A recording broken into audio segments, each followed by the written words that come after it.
Okay, I'll introduce Dr. Meihafi. He can be referred to as many things. Some of them are as a researcher, an educator, a strategic consultant, a planner, an urban building designer, an architectural theorist, an author, public speaker, and urban development. Some of his focus areas are economics, urban networks, compact walkable cities, effective new tools for exploit their social, ecological and economical advantages. Some of his areas of innovations are sustainable and resilient development, walkable cities, suburban retrofit, transit-oriented development, pattern languages, and capacity building toolkits. Dr. Meihafi has a current or past appointments in teaching or research at 7 graduate institutes in 6 different countries, on editorial boards of 2 international journals, on 4 advisory research and NGO boards. He's a managing director of Sustasis Foundation in Portland, Oregon, and some other things. I don't want to take longer to introduce him, but he has a long and extensive international work history and government, NGO, and private sector. So I'll hand it over to Dr. Meihafi, and we'll have a 45-minute-ish lecture, and then we'll have a Q&A session.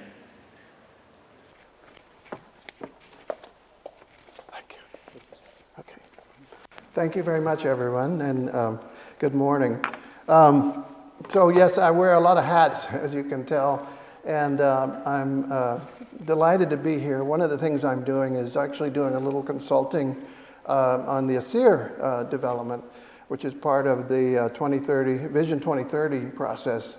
And I'm learning a lot about this process and about your country, which is so amazing. In the ASEER region is amazing, as many of you know. And so I'm not going to talk a lot about what's happening here because you know far more than I do. But what I am going to talk about is something that's been happening at the international level that Saudi Arabia is part of and that the United States is part of, and actually all the countries in the United Nations, which is the New Urban Agenda. And I'm going to talk a little bit about what that means, and particularly the notion of public space, which is what we're really interested in the New Urban Agenda. What is the role of public space? What is the importance of public space in our urban development today and in the future? In Vision 2030, for example, how is that going to play out? So the New Urban Agenda, as many of you may know, is part of a group of new initiatives that have been agreed to recently. There's the COP21 climate change agreement, as many of you know. There's the Sustainable Development Goals, and then there's the New Urban Agenda, which came out of Habitat 3, the document that came out of the conference in 2015, actually. And again, it's the outcome document of that conference that was adopted by acclamation by all 193 countries of the United Nations, which is including Saudi Arabia and, again, the United States. And among the things that it talks about are walkability, mixed use, compact, density, polycentric regions, urban spatial frameworks, prioritizing renewal and regeneration. And I'm going to talk about that because I think that's a particularly important feature, thinking about history and heritage and how important that is in the mix. And excuse me while I get my glasses here. Creating well-connected networks, really, particularly of public space. And among the things that it talks about for the benefits of public space are things like social interaction and inclusion, human health and well-being, economic exchange, cultural expression, resilience, physical and mental health, household air quality, attractive and livable cities, prioritizing the conservation of species, a long list of benefits from public space that are argued in the new urban agenda. And that's all great, but what we have to ask is, what does that mean in terms of implementation? How are we actually going to take these claimed benefits and, for example, substantiate them, show other people, other actors, city officials, that these are benefits that they should be interested in, and therefore they should be interested in doing public space projects and improving public spaces in their communities, doing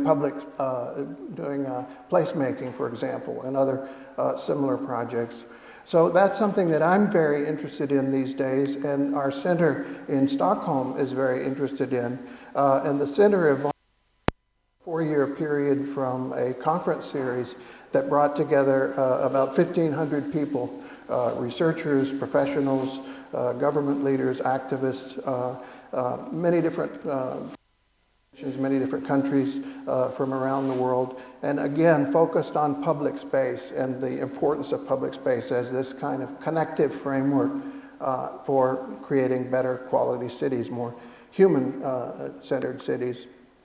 And so in the language you can see, again, emphasis on public spaces as the connective network on which healthy cities and human settlements grow and prosper.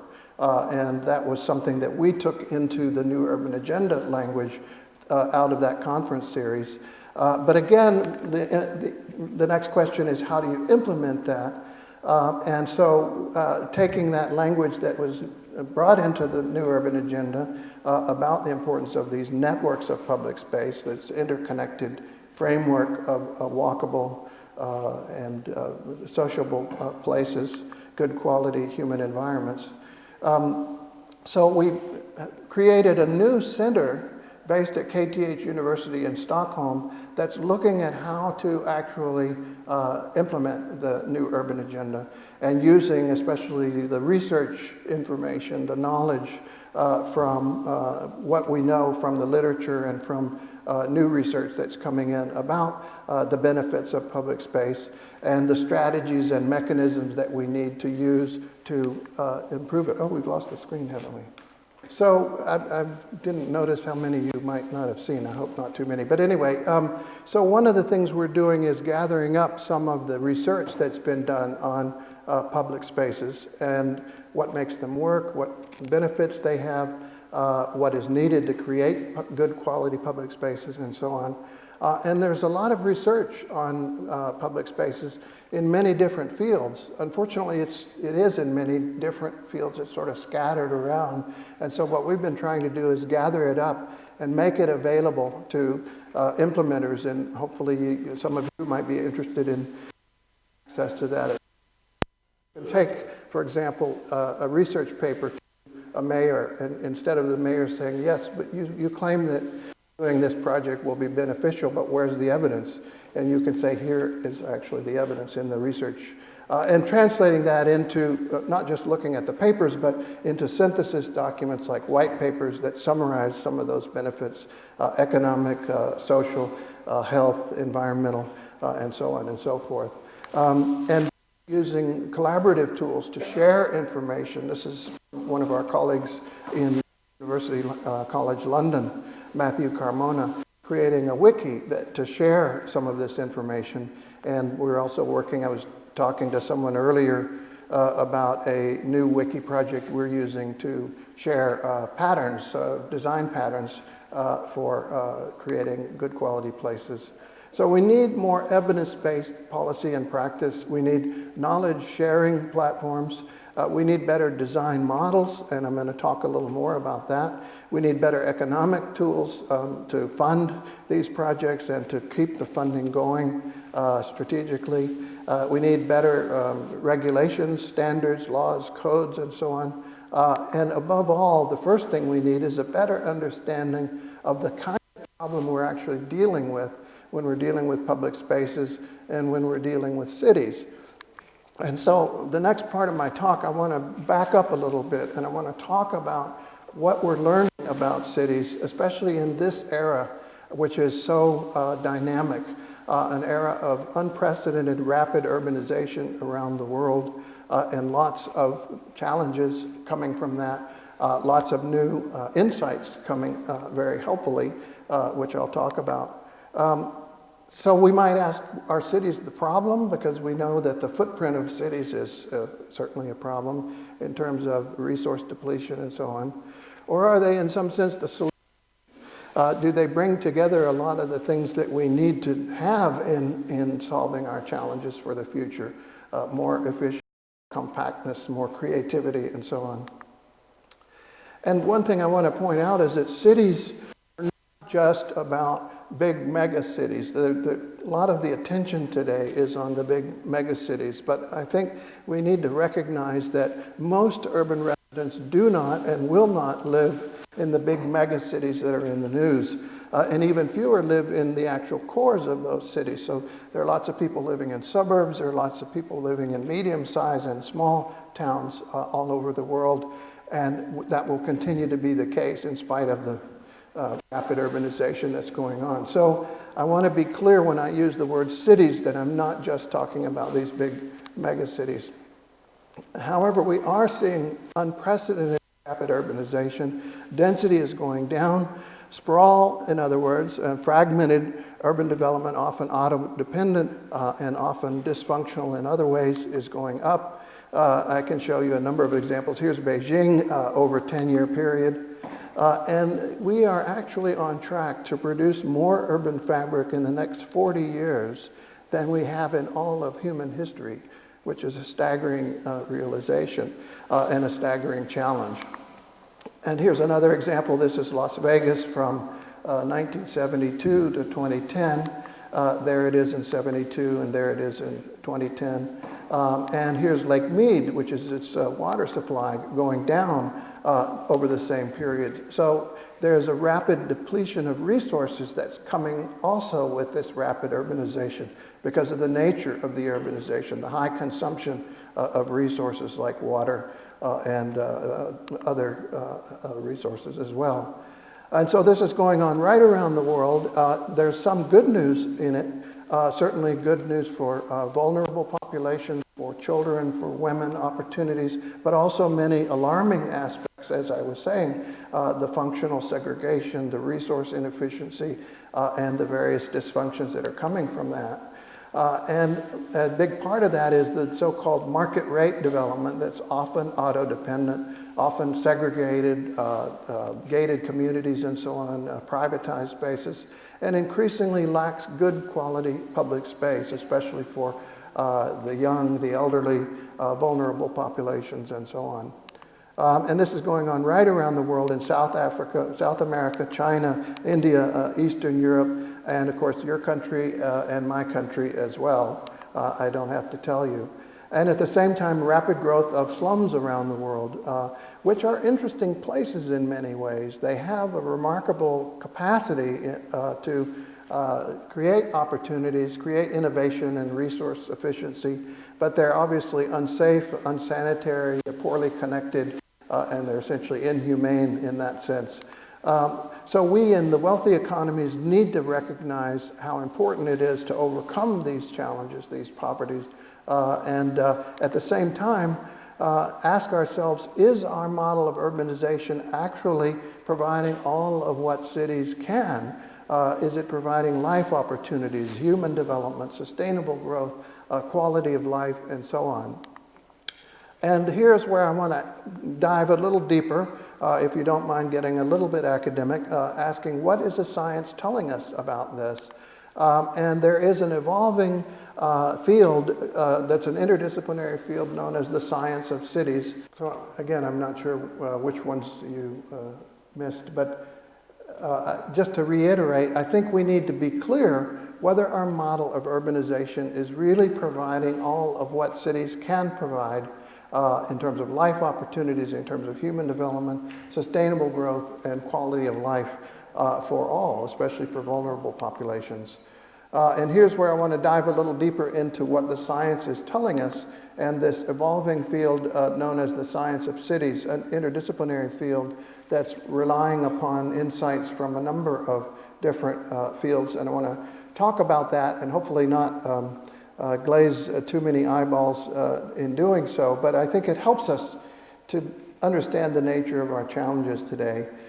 Because as my friend Mike Batty at University College London puts it, we need to think of the city as a kind of contact system that brings us all together, that allows us to interact, that allows us to interact with resources and flows of resources, and create those networks that enable creativity and innovation to thrive and grow. And that's what cities have always done for us for the last, 10,000 years. And it's a challenge that now defines the way we have to confront our current challenges. And so we can draw insights from a number of fields, one of which is network theory, the understanding of how patterns of interconnections function and create creative sort of metabolic connections, learning from some of the insights in mathematics and other fields, things like how fractal patterns are generated, or how algorithms generate structures like cities or streets or buildings over time, how markets function. There's a lot of insights coming from that field. From biological sciences, understanding the way genetic processes work in nature, an astonishing and important revolution going on there, understanding how living systems develop their astonishing variety and also their astonishing beauty. And that means also human systems as well, and human traditional systems and how they work, all of which is pointing us towards a better understanding of how cities work and how we can act upon them to make them work better, and down to the scale of our own neighborhoods and homes. And this goes right back to the great Jane Jacobs, who talked about the kind of problem a city is and the need to have a clearer understanding of that. And for her, that was a problem of organized complexity, as she put it. And so we can turn to some of the fields that are making contributions, like, again, network science, understanding the way these interconnections create capacities for creativity and development, including the spatial networks of public space. And I'll talk about that a little more later.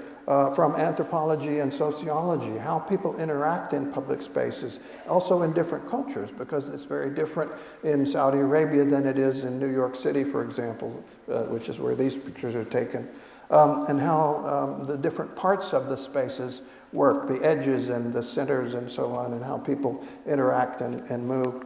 How people actually behave according to rules and rule-based processes, which we can learn a lot from game theory and from other fields of mathematics, of understanding how, for example, regulatory processes work and sometimes too often don't work, and how governance systems work and sometimes don't work, and so on. Lessons from evolutionary morphology, as I said before, how systems transform over time, biological systems, and also human systems, traditional cities, beautiful, wonderful, sustainable cities. So again, I'll keep talking for a little bit because I don't want to keep you too long.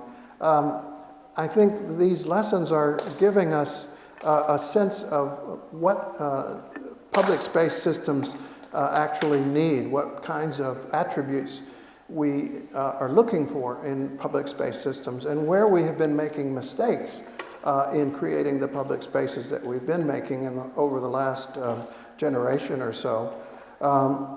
And we've also been learning a lot from environmental psychology, for example, and cognitive psychology, and beginning to understand, for example, where we as designers, my own background is in architecture, where we maybe are misunderstanding the importance of a particular space for the people who live there themselves. Not for me as a designer, but for those people. There's a cognitive difference between us in the ways that we understand these issues that we need to tease out, and we need to understand when we're making a mistake, when we're imposing our own construal, as they call it, on a situation rather than listening to the people and working with the people and actually co-creating, co-designing spaces that are going to be better as a result of that collaboration. And unfortunately, we're still in the grip of a model that's over a century old and that is therefore creating the same mistakes. We're making the same mistakes over and over again repeatedly. And that vision is based upon the idea that technology is a linear, top-down kind of system. It's going to be a silver bullet. It's going to save us. The romance of the new, the triumph of reason, and so on. And that is born out of a very understandable sentiment in the late 19th century, the horrific conditions of industrial cities at that time, and the reformers who came along who thought that what we needed to do, therefore, was to segregate the parts of the city, segregate people from the polluting industry, for example. And Ebenezer Howard and his garden cities did exactly that. They pulled the pieces of the city apart into segregated wards so that you had the housing over here and the industry over here and the commercial over here. And this diagram is wonderful. You can't see it from here, but there are sort of a place for everything and everything in its place. Remarkably rational kind of city. And that reached its apotheosis really with Le Corbusier and his idea of rational segregation in the radiant city model, where you're going to segregate buildings from the street, you're going to segregate people from vehicles, and so on and so forth. And that's the model that we still are using in many respects today. The model that, this is Le Corbusier's drawing from 1922, and this is an example of somewhere around the world. I don't even know where this is. It could be many, many different places. And so that's the segregated model. Again, it's not the style that I want to point out here. It's the relationship of the parts, that they've all been pulled apart from one another and separated. And we're now moving about in capsules. You have the capsule of the car connecting us from the capsule of the home to the capsule of the workplace. And there's no public space in that scheme. Obviously, everyone is encapsulated and they're not interacting, they're not creating social exchanges, they're not walking and exercising, and so on and so forth. And so that's having a profound effect upon the way that we relate to the city, to the structure of the city. And that's the model that came out of Le Corbusier's and others' vision in the early 20th century, the reform vision of a better city that wasn't as crowded and messy and you know, dirty and so on as the image on the right.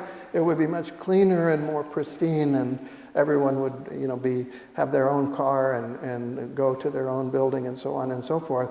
But what Le Corbusier missed was the fact that the scheme on the right is dynamic and self-organizing, and it has a capacity, because of the public space, for people to interact and to create social capital and to create exchanges of knowledge. And my brother knows somebody who knows somebody kind of thing, which is very difficult to do in the scheme on the left, as you can see, when everyone is encapsulated. And that works pretty well for the middle class. If you own a car and if you have a job and if you're participating in that exchange. It doesn't work for the elderly, the young, the poor, the infirm, and so on. So this is the model that was given to us by the Athens Charter, that every function and individual is in its rightful place, that habitation and traffic will be assigned to independent zones, that unsanitary blocks of houses must be demolished, and so on and so forth. Everything segregated, streets very wide, mechanized vehicles should be liberating agents, and so on and so forth. And it's understandable why this was so alluring. Here's the 1939 World's Fair, which was very captivating for a generation of people at that time, the optimism about the powers of modernity and mechanization. And yet we now can see the downside of that process. And again, the downside of pulling apart the pieces of the city and creating the kinds of cities that we've created in terms of the consequences for how the city works, how we consume resources, how we move about and interact and exercise and so on. So what we're learning from all of this, I think, is that there is a kind of connective framework in the city that is created by its public spaces, by its walkable streets, by the squares and plazas and parks and other spaces where we all come together and we all have a chance to interact and be part of the life of the city. And there are, again, turning a bit to network theory, there are ways of modeling this and understanding this as a kind of structure, a mathematical structure, if you will. There's a great paper in 1962 called The Architecture of Complexity by Herbert Simon, where he noted that many design problems, like the problem of designing a part of a city, are nearly decomposable hierarchies. The parts are composed of subparts, which are composed of sub-subparts, and so on. But that nearly decomposable was a very interesting aspect because it's not a perfect hierarchy. There are adjacencies and overlaps and spillovers and things that happen that make the system more dynamic. And that was an insight that Christopher Alexander picked up a couple of years later in his classic paper called A City is Not a Tree, where he observed the same thing, that a city does have overlaps. It has interconnecting relationships through mixed use and through public spaces and through all the other adjacencies that go on. And that this is a critical feature of cities that is not less orderly than the hierarchical city or the rigid tree, as he says, but more so, that this is a thicker, tougher, more subtle, and more complex view of structure. And so this idea that the public realm, public spaces, are not only places that we can relax and exercise and socialize, but they're somehow a sort of connective glue for the whole city in a way. This is again a point that Jane Jacobs picked up when she talked about the sidewalk contacts or the sidewalk ballet, as she referred to it. And these contacts are the small change from which a city's wealth of public life may grow, and wealth in other forms, as she also argued in more detail. So there are a number of people who are picking up on this theme and developing it. One of them was Louis Betancourt at the Santa Fe Institute, now the University of Chicago. And the point that he has made that I think is very important is that if you exclude parts of the population, you're going to underperform economically. If you isolate people and give them low quality public space and you don't give them the opportunities that other people have in the city, then that city's going to underperform relative to other cities. It's not just because of the social services that they require and the issues like policing and other costs. More than that, it's the economic networks that they are no longer a part of. And economic networks, like other networks, benefit from the number of people, the number of nodes that are interconnected, and the ability of the network to create a larger sort of interconnected system.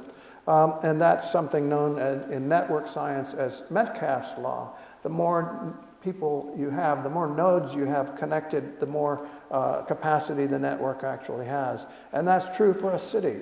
So this is not just a matter of social justice. It's certainly a matter of social justice too, but it's good for everyone's bottom line. A well-connected, equitable city is good for everyone's bottom line as well. And so we're learning about the enormous benefits of public space frameworks, not only the obvious, as I said, but the more subtle benefits of economic development and creativity, what are called knowledge spillovers and so on. So I'm running a little behind, and I don't want to take a lot of time with this, but just to note some of the differences between the Athens Charter and the new urban agenda. In segregated functions, you're going to have mixed use instead of streets that are have multimodal streets. Buildings are brought back to the street to create more public space, to define public space with the edges of buildings.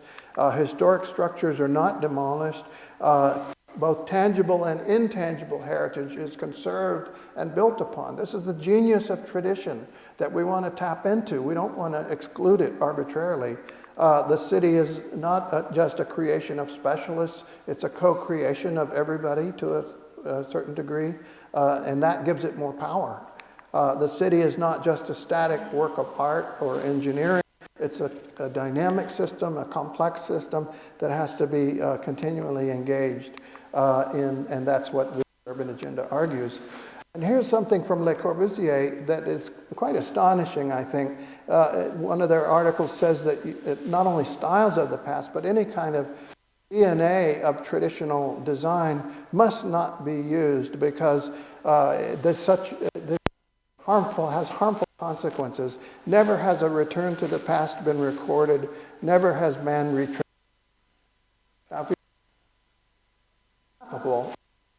The Renaissance must have never happened. Palladio must have never copied Vitruvius. Jefferson must have never copied Palladio. Must have built patterns of, Greece and Rome and Paris and so many of the other much loved, beautiful, successful. That point that are thinking about the importance of the genius of tradition and the patterns that are there, not to be copied in some sort of, imitation style simulacrum, but to be engaged and continued as a living pattern is something that has happened throughout history and is accountable for the genius of many of the environments that we see today. And we need to re-engage that. The science is very clear on that point.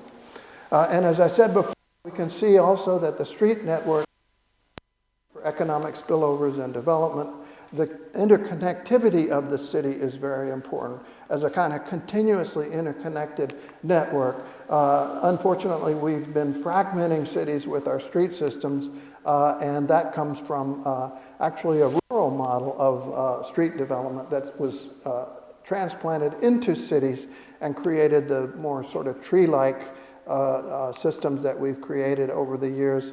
I'm going to kind of skip through this a little bit because I don't think we need to spend much time on it at this point. Actually, what I think I want to do, okay, very quickly I want to show you, this goes back to Jane Jacobs talking about general land and special land. General land is this sort of continuous fabric of urbanism, this carpet of urbanism, you might say. And special land is the places that interrupt that, the buildings and other structures.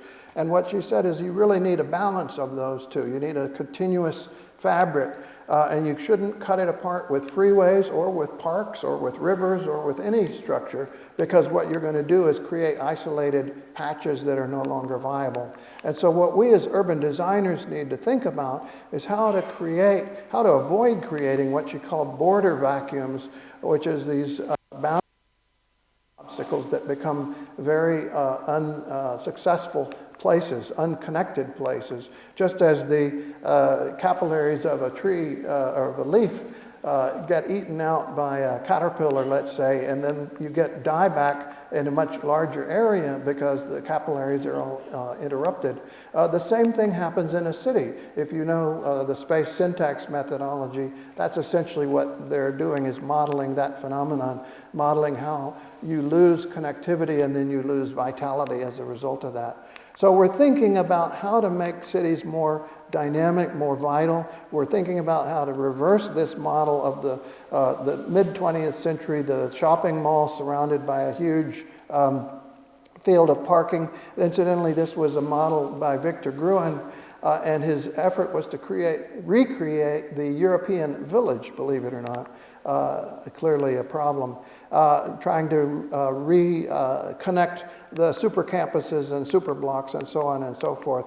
We're understanding that there's a critical spatial relationship that's important here, about 100 meters or so between the principal arterials, allowing a kind of continuous fabric of walkability and transit and other modes throughout the city. So I think this is a very important insight that Jacobs hinted at, and we're now beginning to flesh it out more clearly.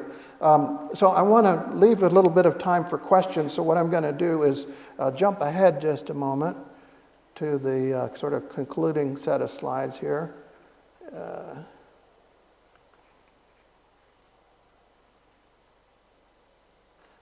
Yeah, and so when we think about urbanization and growth, what are we talking about? You know, we might say we're talking about this kind of thing, right? Something that is sprawling and regrettable in many ways, high resource consumption, very negative in lots of outcomes, health, quality of life, resource depletion, greenhouse gas emissions, and so on and so forth. But of course, and in generating that system, there are rules and processes, and we can understand those very clearly. I talked about the models that have influenced our thinking, the segregated use zoning, the kinds of design processes, the bank lending rules, traffic engineering, and so on. But this is another kind of growth. And this kind of growth is also created by stepwise algorithms, rules, and processes. In this case, genetic algorithms, chemical control systems, stepwise transformations, and compounding and differentiation, and so on. And the science is showing us how this works, not only in biological systems, but in human systems. And it's showing us how, especially these great complex cities, rich cities of the past were created, not that we should be imitating them, but that we should be understanding the deep processes that actually created them and understanding how to reflect those, again, as generative steps, as building urban codes, as building processes, as patterns and models, and as local adaptations involving and engaging. And I'll close on this note. Jane Jacobs talked a lot about these kinds of issues and how to think about urban development and urban growth. And in a sense, it's like economic gardening. There's this marvelous phrase out there. It's more like gardening than carpentry, you might say, because you're combining many ingredients and tools, very much like in a garden, to promote healthy economic growth, to understand the kind of problem you're dealing with, the kind of problem of sustainable development. And just as in a garden, you're finding and building fertile soil, you're planting good genetic seeds, you're watering and fertilizing, you're pruning and weeding, you're building trellises and planter boxes and so on. In the same way, I think we need to think differently about urbanization, that we're diagnosing and improving existing conditions. We're not just sweeping the old away and replacing. We're using good patterns and prototypes from the gene tradition before. We're using incentives and funding to target and catalyze and create more positive development from small acts, very local acts of placemaking, for example. We're changing regulations to be smarter about how to do that, but we're using some regulations like design codes to make sure that the growth is coherent. And we're using infrastructure and frameworks in order to make sure that the growth has that scaffolding, that support to grow on.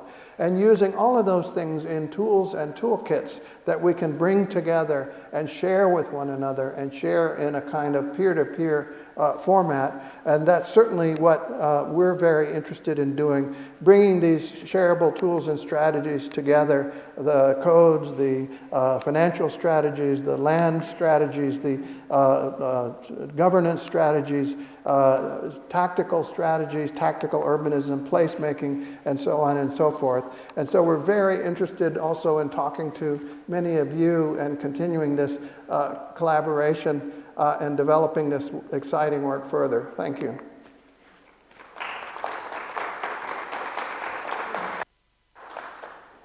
So we're running a little behind, but maybe we have a time for just a couple of questions if anybody has.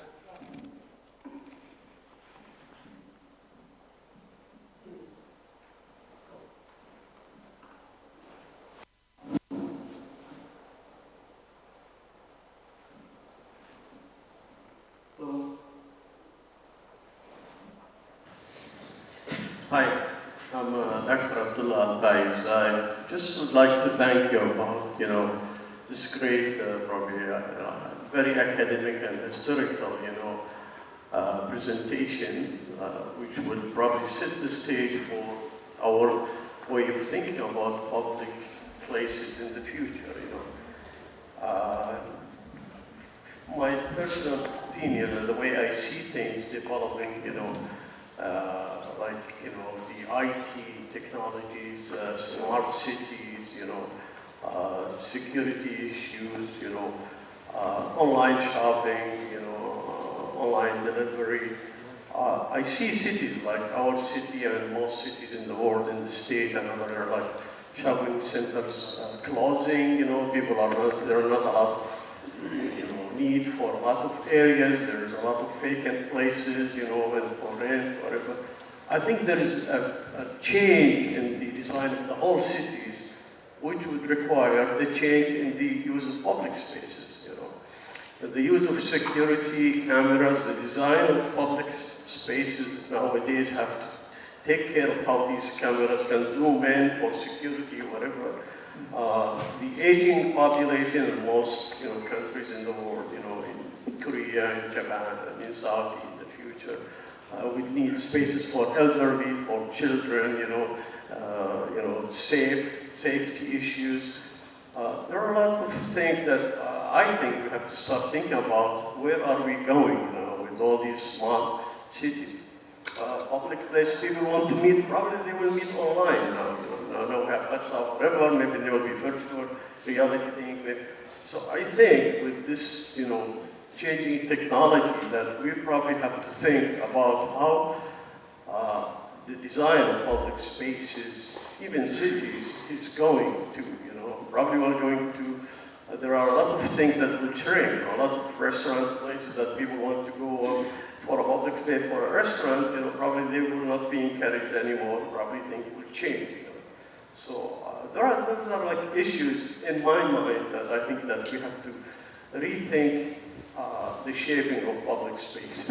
Thank you. I agree. I think the challenge is when we're talking about technology, should be using the technology and the technology is not using us, right? And I think there are some dangers from the smart cities technology of the technology getting away from us, and the need to make sure that we are curating this technology. We're using it wisely and applying it to proper human benefit. I was chatting earlier about we were so optimistic about the web 20 years ago. This is going to be fantastic. Everyone is going to have all this information, and we won't be cheated by our car dealer. We'll have all the information about. And what we didn't recognize was that it's very easy to be overwhelmed by information on the internet. It's very easy to be pushed into sort of manipulated attitudes of us versus them, and all the yelling and screaming that goes on the internet. And yet at the same time, you have something like Wikipedia, which is actually getting smarter and smarter over time. It's getting more reliable, and it's going through a process of being curated, which is a lot like the process of science, I think, and a lot like the process of traditional cultures, which curate their knowledge and their understanding of what works and doesn't work and create better outcomes and so on. So if we think of technology as an extension of that, rather than some silver bullet that's just by itself going to change the world and solve all of our problems, then we have an opportunity to use the technology towards better human ends rather than towards its own sort of internal logic, which can be, as we all know, not human at all at the end of the day. So I agree with you. I think the smart cities, the question of how to use technology is a big dimension of this.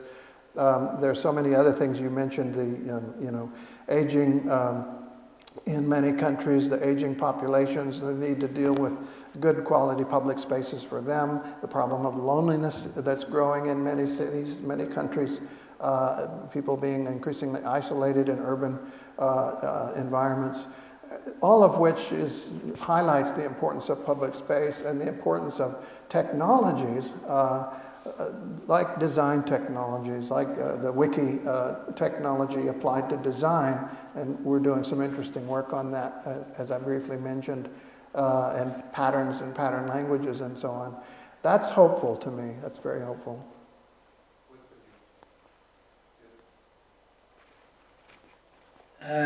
Thank you very much again for this insightful and very intellectual presentation. I want just to touch on 2 or 3 aspects. I don't know, maybe you have touched on some of them, but some of them did. And maybe we need to highlight more at that point. I think the issue of culture, it's an important element with the public space.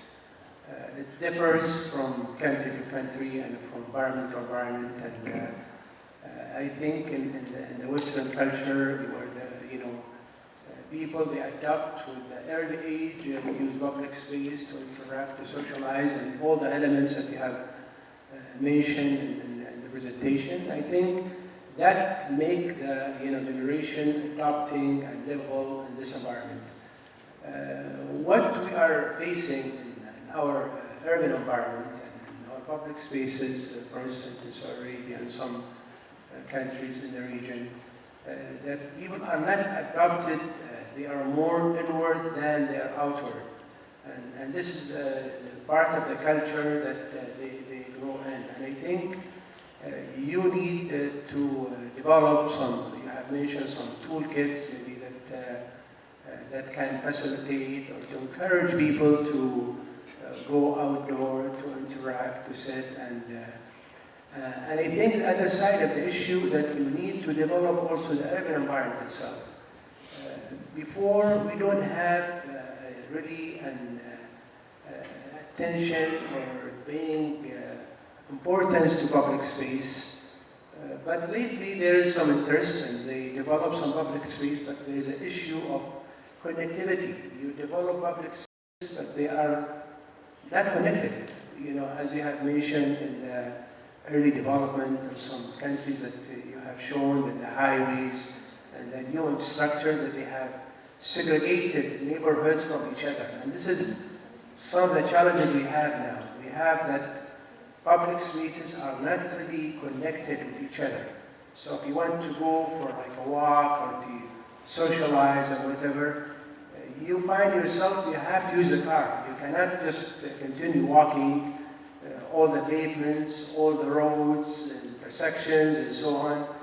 And I think at that point we need to touch on the design, urban design concept that has to be integrated in this aspect, so you will make the environment more interconnected and you can really move around easily from one point to another.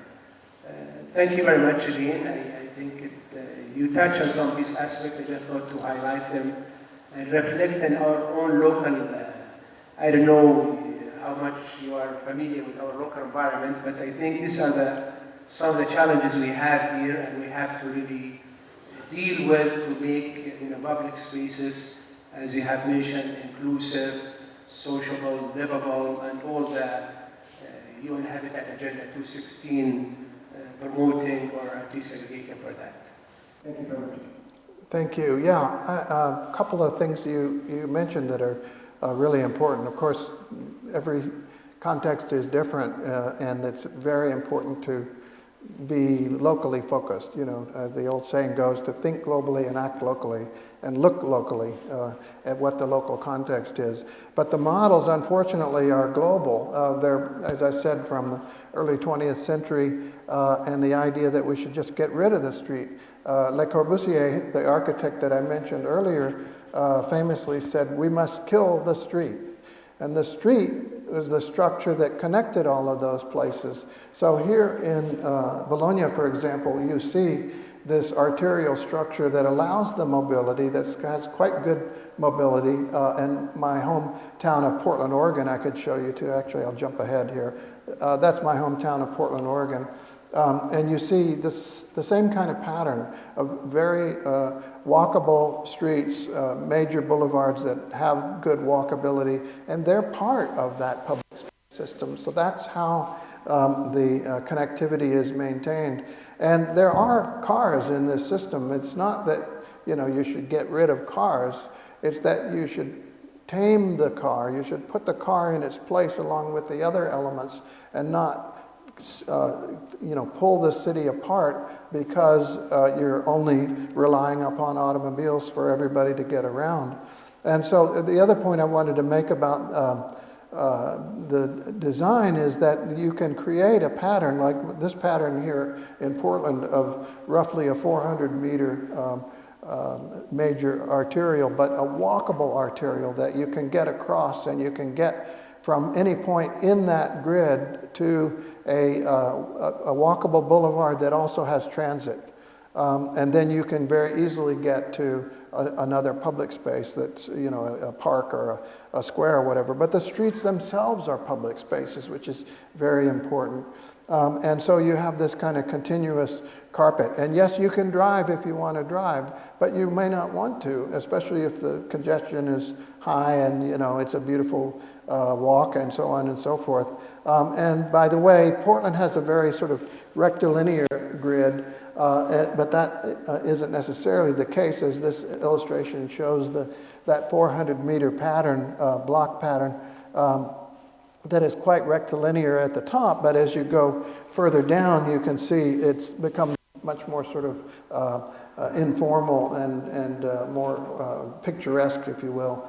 And so there's a spacing that we need to get back to in thinking of, I think, that accommodates not only the automobile, but also people walking, people using transportation, public transportation, bicycles, and so on and so forth. And all of those things in a very livable, attractive environment that is part of the public realm. So I think we're beginning to, this is a major sort of Titanic of a design model that we've been dealing with over the last century, and it's going to be slow in turning it in another direction, but I think that is happening, and I think that's what the New Urban Agenda reflects. Maybe time for one more question? Hello, I am Hamdi from the Department of Architecture. I'm lecturer there. I want to ask you about what you said about the radial city and the zoning in the 19th century, and how the zoning and everything. And I wanted to ask you, what do you think about zoning, having like a zone for residential, commercial, retail and everything?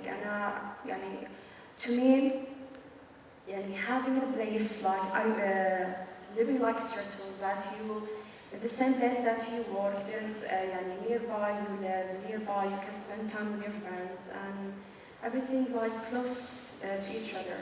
But I think what's happening with the zoning is making everything away from each other. Nothing is in a walkable distance. I cannot, why I cannot have a lunch in my house during working days. So if you can comment on that, give me comments, and also about the zoning of the cities. I think part of the challenge is to design for self-organization. You know, I talked earlier about how biological systems have a lot of sort of dynamic, self-organizing qualities. And what you see in traditional cities, for example, is a remarkably consistent pattern of distribution of destinations. And some of them are close, and some of them are far, and some of them are in between. Some of them are big, some of them are small, some of them are in between. And there's a very consistent sort of distribution pattern that naturally occurs when we when we design a system that allows that to happen. And what we've done, unfortunately, over the last century is overridden that natural dynamic with much larger scale, much more separated, much more segregated structures, so that, you know, you build the shopping mall out 3 miles away, and of course you're never going to walk to that. You have to get in your car and go.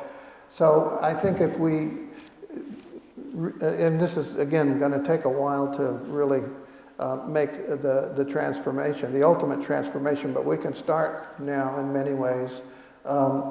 to allow that more natural distribution to happen so that smaller shops can be closer by.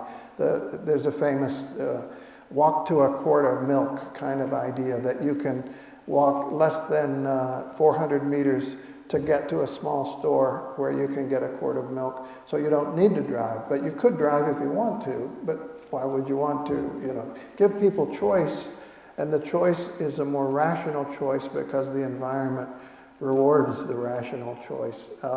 And that's how traditional cities really worked for the most part.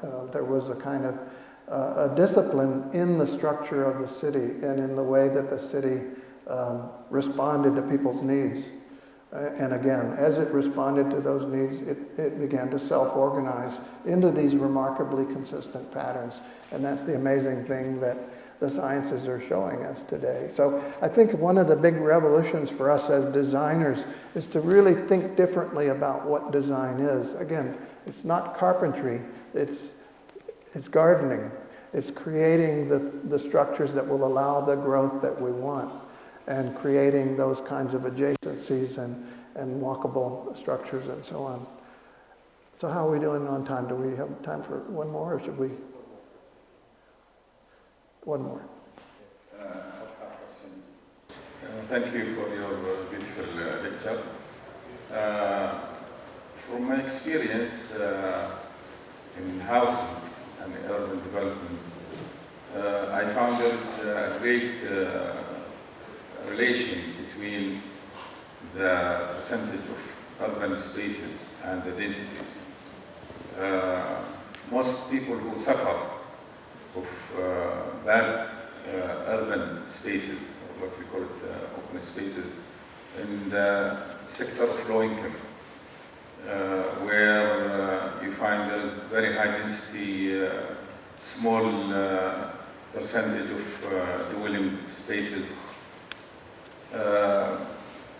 unsecure public space because there is a lot of vandalism, selling of drugs, etc. Okay? Versus the high-income people, where they have everything inside the lot, so they don't need to the public space. And from the name of public space, it's open to everybody. And this is the dangerous. Not every public space is a good space. And sometimes you need to control the public space or reduce it, not to encourage it. So it's a relative issue. Depends on the design and the location. For example, in public houses like in St. Louis, one of the problems they face is when parents live in apartments, small apartments, they throw the kids to the streets, to the ground, where they will be far away from the eye of the parent. So they go to a lot of social problems. That's the reason they destroy all these public houses, as you know. So the issue is, what is the issue? Is to encourage people to come to the street, or to keep them at home safe, or to make more control of the public space. So we cannot speak generally.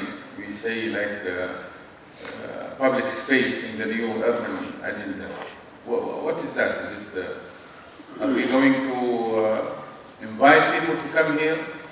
For example, if I'm a busy man, I can't let my kids to go to the street because I don't know who are in the streets, okay? Unless there is a lot of control, there's an issue of safety solved. Like in Saudi Arabia,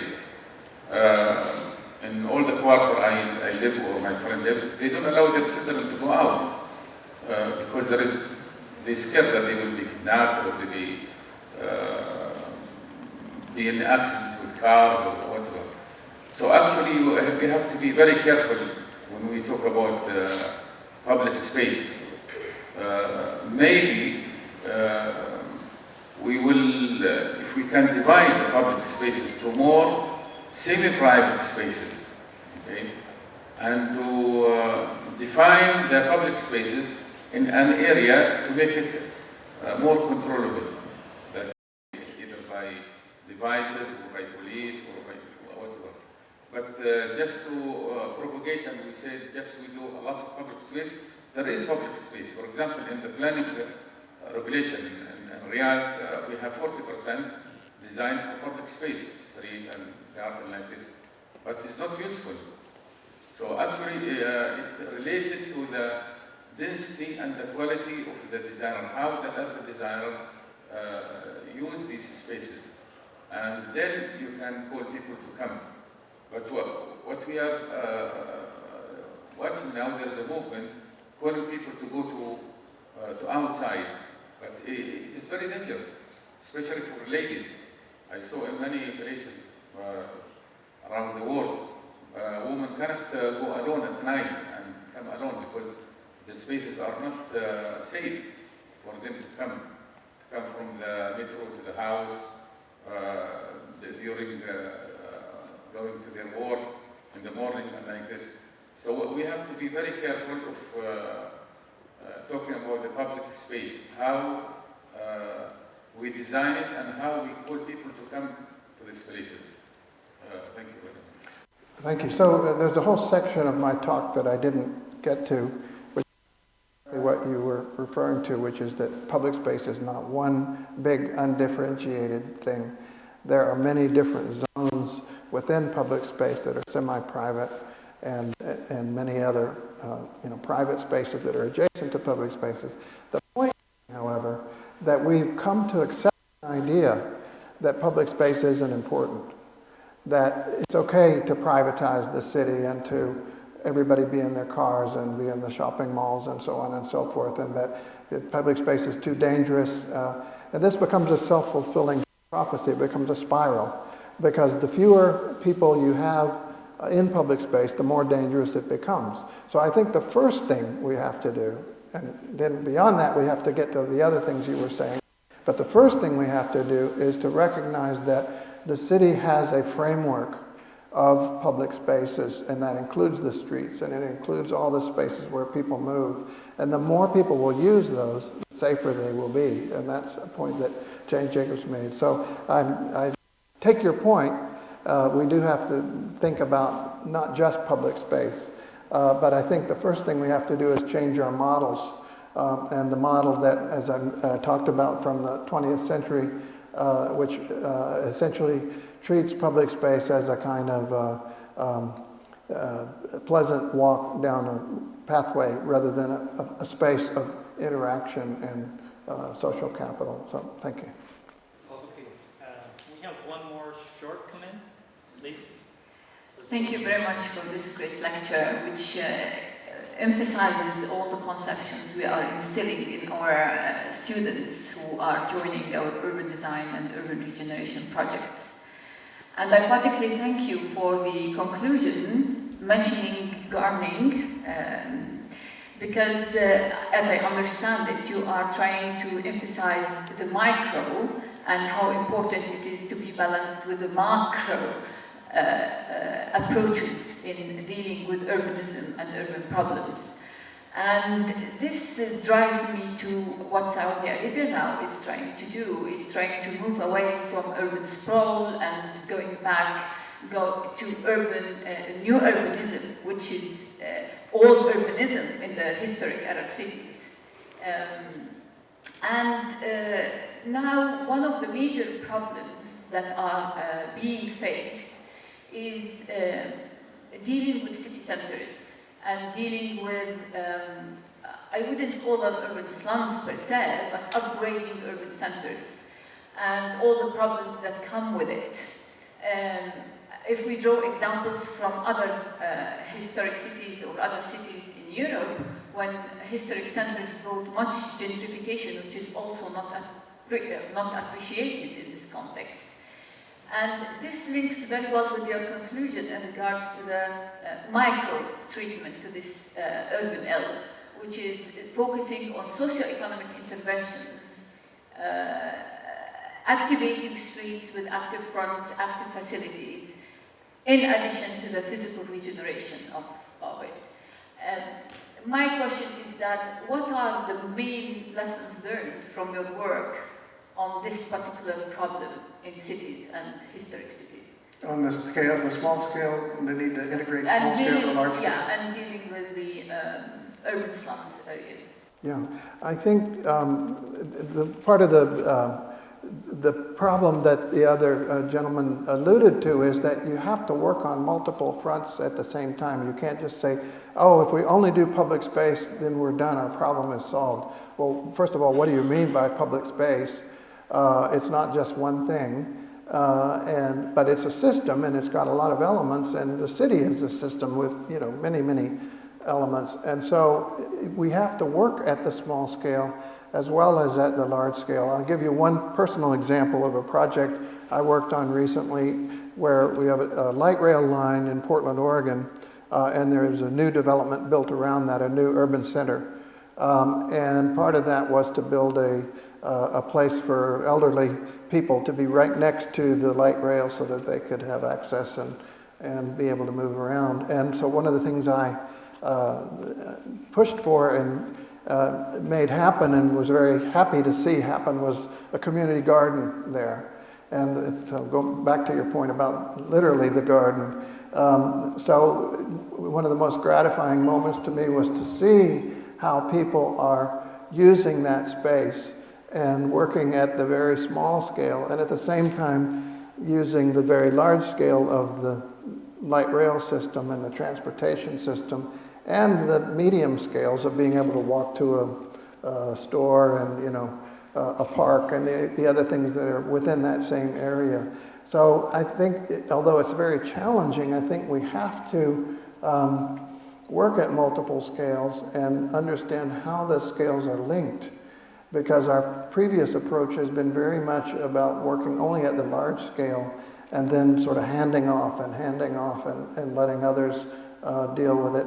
It's sort of a polycentric scales, you might say, just as we were talking about polycentric regions, and then we also might be thinking about polycentric governance, the way that we're actually doing this, getting local people involved, getting local agencies involved, getting outside people with maybe some expertise involved, and so on. So it's a systemic approach that is really what we need to do. And again, it brings us back to the idea of using tools and toolkits, again, very much like the gardening analogy.